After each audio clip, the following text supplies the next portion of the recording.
Hello everybody. What's happening, Leverage fans? Welcome to the Google Plus Hangout. Happy to be joined by you. I'm happy to answer some of these questions. Let's see. We got a few good ones up here. I'm excited. So let's get started. First question comes from, I hope I'm pronouncing this right, Micklin McNally. I hope I got it right. Micklin asks, some of the best scenes with you and Christian. Where would you like to see them take the characters Elliot and Hardison? I mean, there can't be an episode without him saying at least one "damn it, Hardison." But curious if you ever see the dynamics changing. In fact, you do get a glimpse of that relationship between the two evolving in episode 512. It's called the Rundown Job. And before, I mean, this entire season, Christian and I chose to evolve their relationship more of a synonymous brother relationship. You know, they're actually working together, becoming one unit, one machine, as opposed to having so much friction and having to be forced to be nice to each other. But you see that the evolution of that. You see these guys grow together, and you definitely see it come together in episode 512. So just be aware of that. Look out for it. Kaz McNelly asks, are there any specific hackers, fictional or otherwise, that you internalize when playing Hardison? Actually, I don't. For me, I do me. I mean, I met a few hackers, but the fun of my job is that I don't have to think about anybody else. I can create this character from scratch, and that's what it's been since day one. So I just do me. I'm a loud talker. I talk a lot, and I'm kind of sarcastic, so I put it in there. I hope I'm getting this right. Beta Moderesi asks, were you tech savvy before playing Hardison on Leverage? Not really. I mean, I know enough about computers to do the basics, but as far as the way Hardison gets down, I mean, the level of hacking that he does, nah. My writers and special effects people make me look very good. But throughout the seasons, every time something comes up, I'll know, I'll ask, and then I'll learn. So I've been learning along the way. There's a lot of stuff. There's a lot of interesting things that you can do with a computer or with your phone, which is crazy. But I will not share those secrets. Let's see. Rebecca Cannon asks, what's up, Rebecca? Rebecca Cannon asks, what is your favorite episode and why?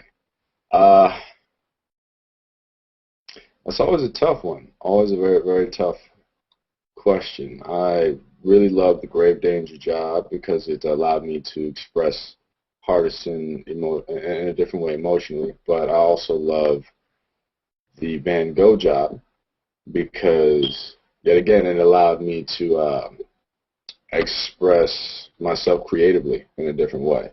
Because I wasn't playing a character in a con, I was playing an actual different person. In that episode, when we went back in time, got to work with Danny Glover, so that was pretty awesome. Let me see. Scott Kroom asks, other than a Hardison series and a movie franchise, what would you like to see done with the character? I'm not sure. I mean, the brother's been growing up throughout the years. You know, he's got a little something going with Parker. I would like to see him evolve within the team. I know he's been itching at running his own crew for a while, so definitely want to see him jump to that. And then, you know, I want to see him take the team to a new level. So yeah, I want him to evolve as a leader. Let's see, Kira. Once again, forgive me on the names. Kira Weikenberg, maybe? We're going to go with Weikenberg. She asks, is there an episode which actually means a lot to you or which was very emotional?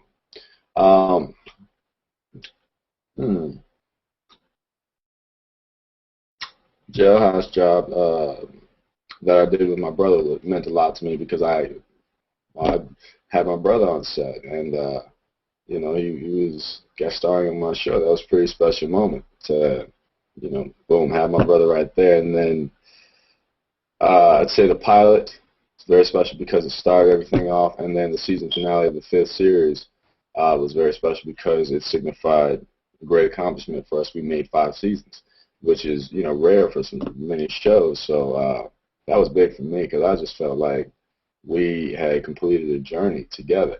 So that was pretty awesome. Let's see. Stephanie asks, is there something your parents did when you were growing up that you didn't like as a child, but you've learned to appreciate it because it helps or has helped you on leverage? Yeah, my mom was all about discipline, and she's a former Marine, so she always made us she always made sure we were very early to places. She said what I learned was being early is on time, being on time is late. Like I said, she's a Marine. So that helps me because when I get to work, I'm early, and people got to get the day started, but we get to work, we get to business, and being early, and especially in the film industry, can help tremendously because when something goes wrong and you need to handle something, that little bit of extra 5 or 10 minutes goes a long way. Amy Cote asks, or is it Cote? Maybe. Amy Cote asks, who in the cast do you think is most like their leveraged character? Y'all should know this one. It's Christian. That's easy. Y'all know. Just look at the boy. You done seen him. It's Christian. Tasha Torgensen asks, how much like your character are you in real life? Are you a computer geek that likes to play online games, or are you more like Elliot, the Elliot character who likes sports? I'm a bit of a hybrid. I mean, I do love my games, video games, but I do love sports as well. I grew up playing, I grew up doing martial arts and softball, baseball. I'll play any sport, really.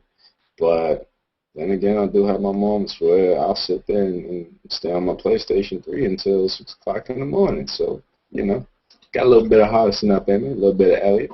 It works out. Let's see. J.D. Porterfield asks, how awesome is it to film with and be a part of the leverage cast and crew? I imagine that it would be pretty great. You're absolutely right. It is pretty great. It's amazing. We're very lucky because we have a great camaraderie on set. We have a great family. Everybody on the cast and crew is just there to do their job. Everybody's happy. We just have an amazing and a very fortunate setup, and very, very appreciative of my leverage family for that. Jessica Snyder asks, I watched you and Elliot do the sing-along. How much fun was that scene, and how many times did you guys crack up and do the scene over? Well, we did that scene. We did it a few times. I think maybe like 3 or 4, but it wasn't us who had to worry about cracking up. It was everybody behind the cameras. We were trying to keep the crew and the director quiet because they kept laughing so much. Because, me and Christian, we professionals. We own it. But we had a real good time with that. We just wanted to do it more and more times to see what we can get out of it. But it was all good. It was all fun. It was all fun.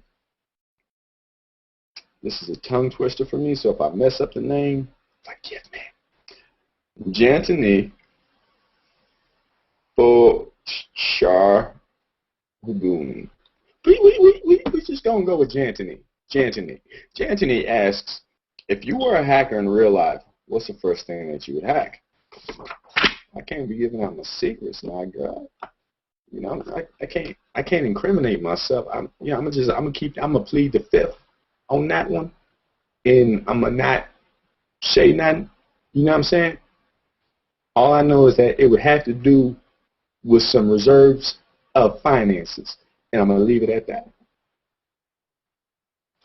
Now, Donna Gosix asks, do you really have great computer skills? Girl, no.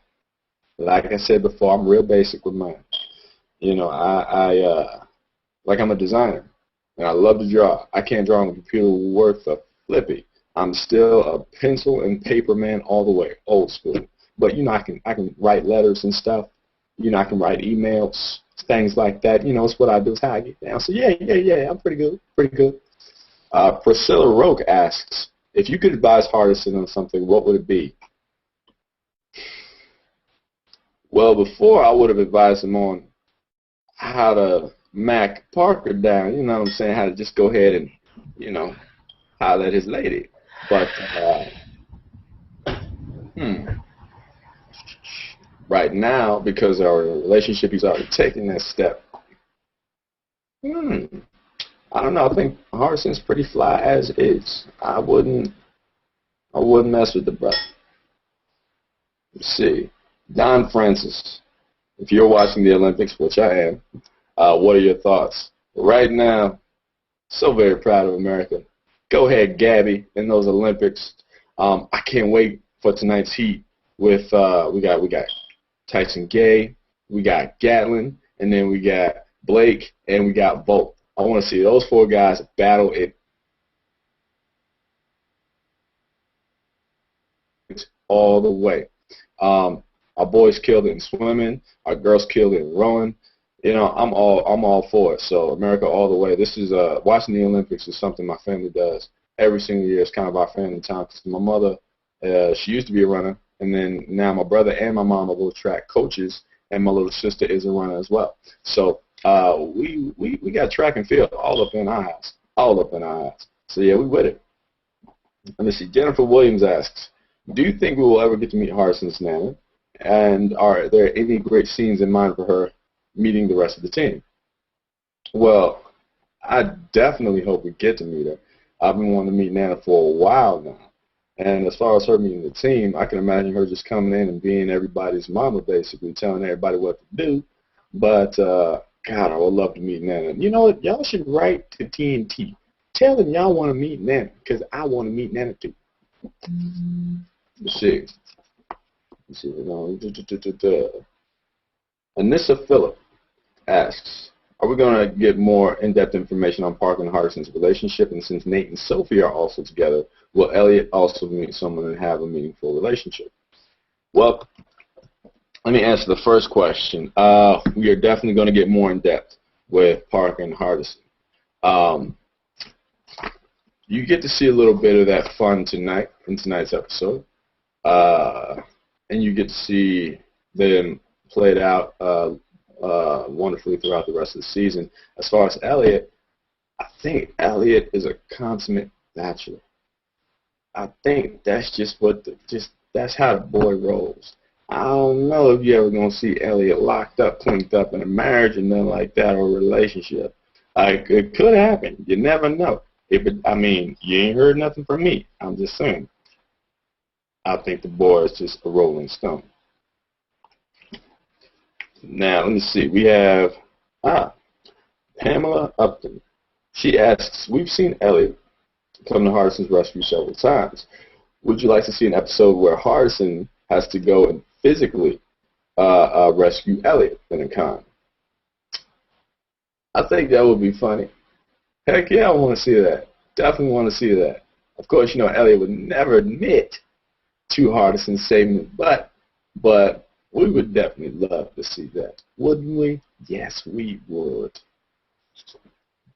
Thomas Anastasio asks, your character makes a lot of geek culture references. How much of a geek are you in real life? Well, I gotta tell everybody, I'm very much a geek, just not in the sense of computers or tech. I'm a geek in the sense of gears and design. I love architecture and industrial design and product design, things like that. So I will go on all day about that. I'm pretty much a geek about art as well. I'm a painter, and I love checking out other artists' work. I love being inspired by museums, things like that. So I'm a geek in the artsy sense, very much so. But I don't think there's too much separation between the art geek and the tech geek. We both have our passions. But, you know, that's me. Layla Fox asks, do you actually like Doctor Who? And if so, who is your favorite?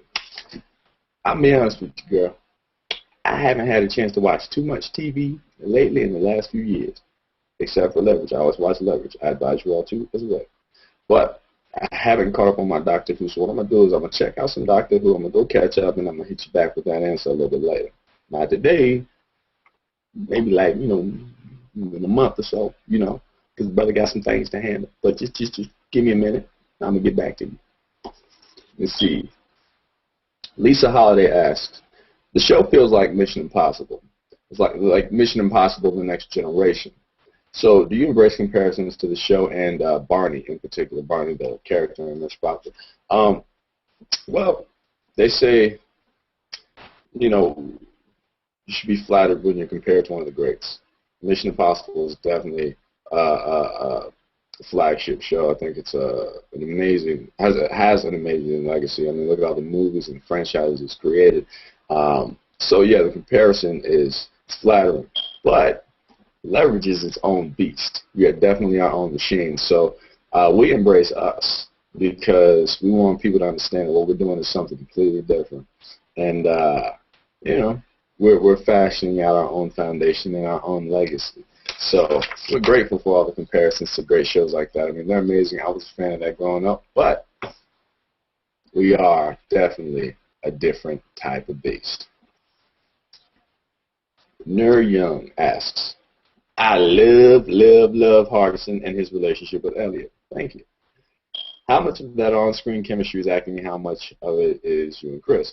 Well, Nur, me and Kane are like two nuts on set anyway. I mean, we're brothers in crime. From the very first day we stepped on set with the pilot, we just knew what it was going to be. Him and me, we call it the 1-2 punch. Well, actually, we call it the 2-3 punch between he and I. The 2-3 punch. And we have, you know, I mean, we're just boys. You know, we know what the relationship is on camera, and we know that our audience enjoys that relationship. So we have fun trying to push it to the limit for y'all.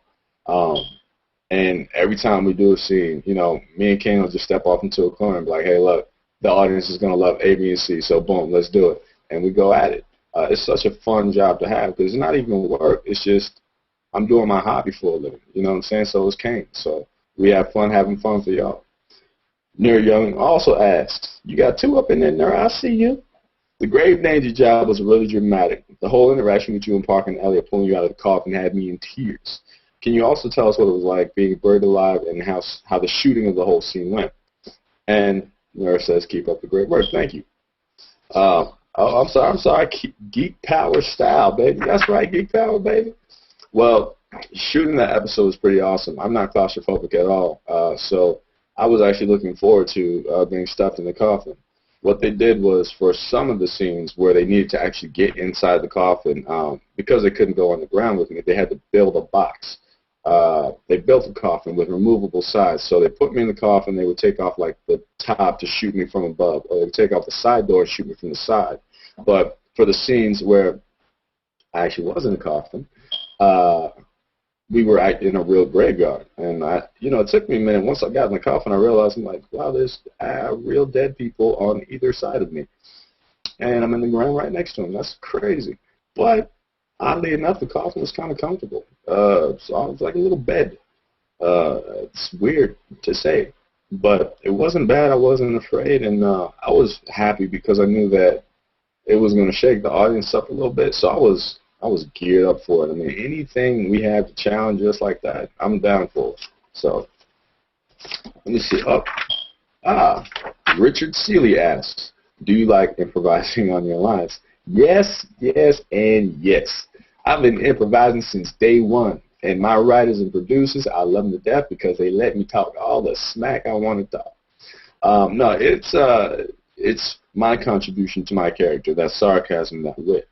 It's my humor that I push into the character, and that's what I love that they allow me to do. So improvising is amazing because you can find so many subtle nuances that maybe weren't on the page or maybe the director didn't anticipate. And as an actor, that's your job to help create the scene. And we have the space to do that on this set. So it's really, quite fortunate.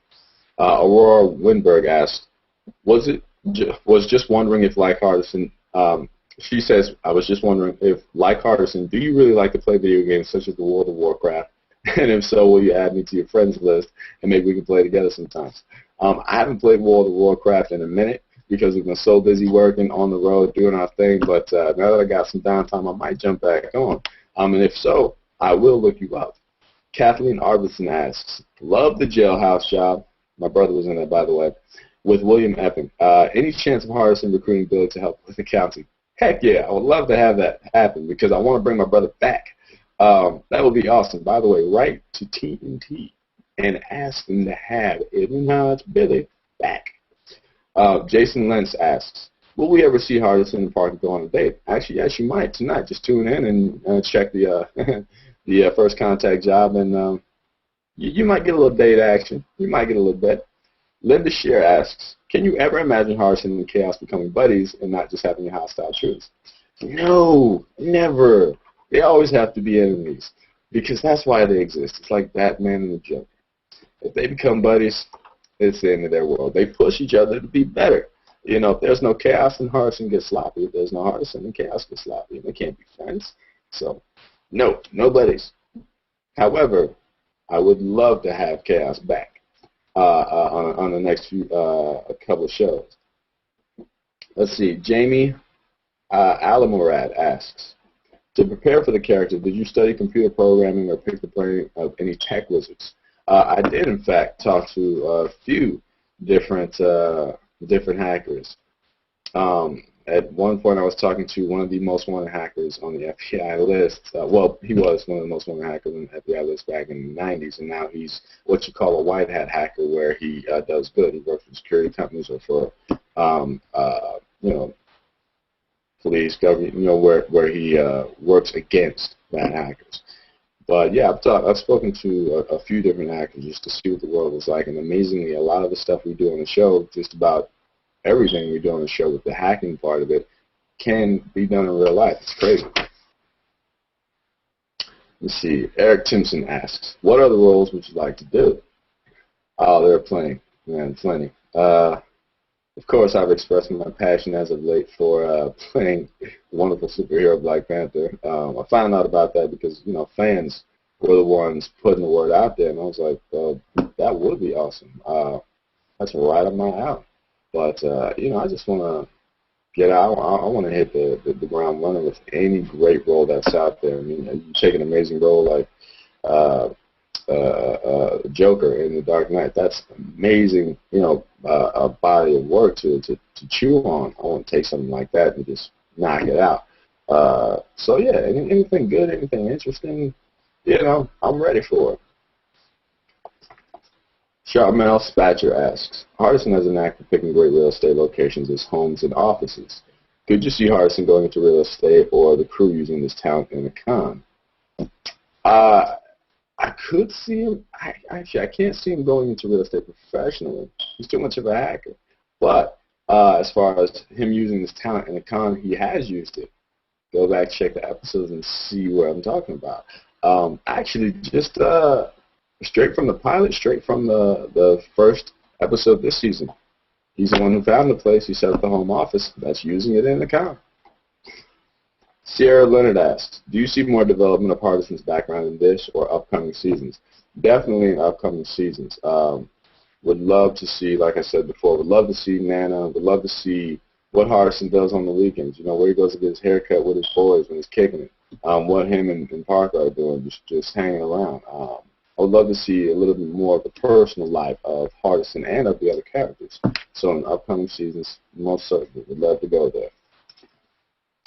Joe Myers, what up, Joe? Joe Myers asks, after hacking into so many systems, what do you think Hardison believes will be the ultimate hack to achieve? P.S. The entire Leverage crew is so cool. Thank you, Joe.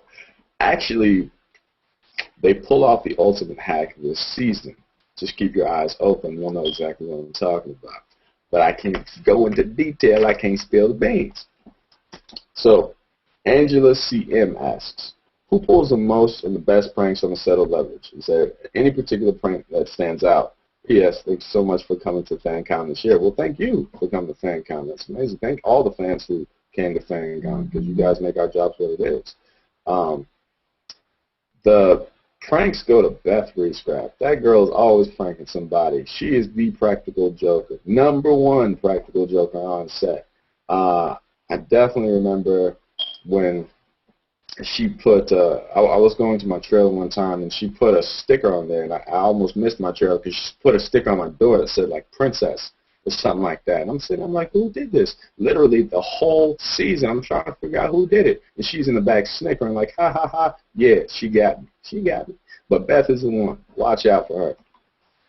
Let's see. PJ Walker. What's up, PJ?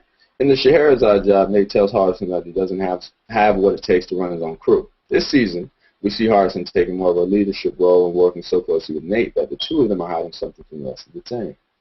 Do you think that Hardison now has what it takes to win his crew, and that this is the season when it happens? I can't say that. Come on, PJ. Like, I can't. That's giving away the goods. I can't say that. I can say that he's definitely taken more steps to try to learn the leadership role, but I can't tell you whether or not it happens. Lizzie Stanfield asks, of all the places the Leverage crew has set up camp, which was your favorite Leverage HQ? MC Hammer's place was pretty sweet, but surely the Batcave is in the running, maybe. Actually, the Batcave is probably the top. Even though it was a little murky, spiders were everywhere, it was pretty awesome. I mean, we were in a cave. Like, you can't be in a cave. I don't care where you're at. I don't care how many mansions you have. You cannot be in a cave. So the cave wins, hands down. And yes, MC Hammer's place is probably a good second. Ken, you know what, Ken, forgive me on your last name. I'm going to try it one time. Uresti? U-R-E-S-T-E, Uresti? Ken, I'm Ken. I'm going to just say Ken. What's up, Ken? Ken asks, Aldis and John and Chris, John Rogers and Chris Downey are two creators and executive producers of the show. When are we going to see Nana? We've seen Parker's dad, so this is a big one for us scripters. Like I said, I would love to see her. We don't know, but God willing, there's a 6th season. We just may see her, or shoot, season 10, 11, 12, 13, and 14. Hint, hint. Alexis Shepard asks, what have you learned from Hardison that you take with you in your day-to-day life as Aldis, or vice versa? Actually, I can't really take too much because I would probably go to jail. So I just keep it cool and simple, because even though Hardison is a good guy, he's still illegal as all get out. So I don't really take too much back to the crib with me because I would get caught for sure. You will see me on TMZ in handcuffs on your 9 o'clock news talking about this actor who almost had a career, was living a life, and, got caught up. Ain't gonna be me. Just saying, ain't gonna be me. And right now, Connor Clonu, I think. Connor, what has been your favorite moment on set in the past 5 seasons? Favorite moment on set?